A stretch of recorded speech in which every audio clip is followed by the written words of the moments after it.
This morning, O.J. Simpson sits in a Las Vegas jail facing life in prison after Friday's conviction on 12 counts in a kidnapping and armed robbery case. For the jurors, it was a matter of justice, while for others, it was justice delayed. CBS News correspondent Bill Whitaker has more. Count 1, conspiracy to commit a crime.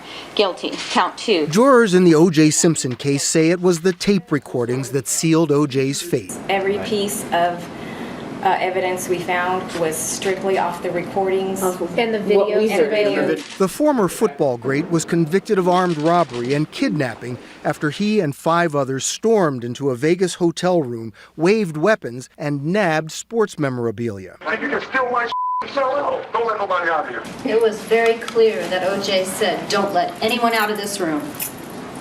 That right there is kidnapping. The guilty verdict came 13 years to the day after Simpson was acquitted of the murders of his wife Nicole and her friend Ron Goldman. But was it payback?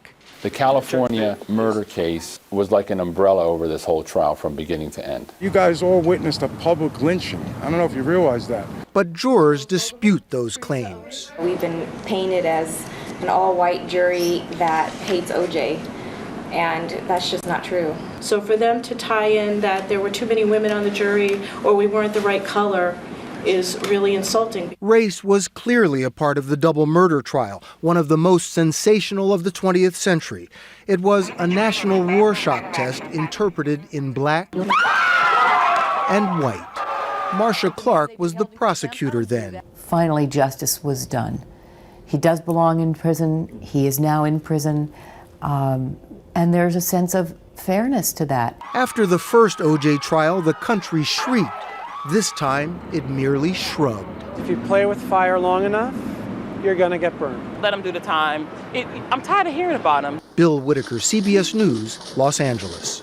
And they're both Joining us now is one of the men who was in the hotel room with Simpson, Thomas Riccio, a collectibles broker. He's the author of the book Busted, which details the events during the robbery. Good morning. Good morning. You are responsible for bringing O.J. Simpson to that hotel room. What's your reaction to the guilty verdicts? I helped O.J. to try to get his stuff back. It was actually his plan, so I was in on it, though. And my reaction, for a long time, I didn't know the final pieces about what happened in the case, because I didn't know who knew about the guns and all that kind of stuff. And after I found out the whole thing, after I testified, when Walter Alexander basically admitted that they had a spy camera on them, basically to commit an armed robbery, with O.J. there, and O.J. just thought that they had somebody as security and they committed an armed robbery. I didn't know that they were going to, have guilty on all these different counts. I didn't think it was fair. So you don't think justice was served with these guilty verdicts? I think it was overkill. I really do. I know O.J.'s intent wasn't to rob somebody. O.J.'s intent was to get his stuff back. And there's another man too that didn't even know there was going to be guns there, and he's facing double life also. I think O.J. lied about not knowing about the guns. He knew the guns were going to be there, but he didn't know these guys were going to commit an armed robbery. And I just think it's overkill. I think there's just a lot of time now. He's facing a lot of charges here. But people wanted them for a lot of years, and I guess they got them.